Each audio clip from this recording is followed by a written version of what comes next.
Some of us are absolute mosquito magnets and it can really ruin your trip. Worrying that you're going to get absolutely bitten and then dealing with those horrible itchy welts when all you want to do is enjoy your summertime. I'm here to answer some of your questions about this product, which I've been using for several summers now. And you get 12 in the packet and they are made of leather and they are infused with citronella, which is a natural deterrent for mosquitoes. You get a ton of different colours, so there's one for absolutely everyone, match every outfit. You can pop these around your wrist or if you want to around your ankles, or both if you feel like you need it. Each band does last 350 hours, so a good couple of weeks. So a packet will last you and probably your family all summer long. These are perfect for holiday, just hanging out in your garden, hiking, camping, a trip to the beach, anywhere you're going to be out with those pesky mosquitoes. The smell is like a very nice, light, lemony smell. It's not intrusive.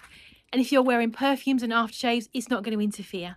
So it won't be distracting or obvious. And these are very long, so they're going to fit pretty much everybody. So they're fully adjustable. And also they are swim proof and shower proof as well. So don't worry about taking those off. It's going to carry on working. And they are safe and suitable for kids as well. To me, they just look like a fashion accessory. You could stack them with your watch and your jewellery. No one would notice. And of course, the biggest question is, do they work? Yes, they absolutely do. I'm one of those people that gets them all up my legs in particular. So I like to put them around my ankles because when I got my windows open at bedtime, I don't want to wake up covered in bites. I think they're a really nice, natural, discreet and quite cute way to deal with your mosquito problems without having to deal with sprays and plugins and lots of drama. Definitely recommend them for all the family.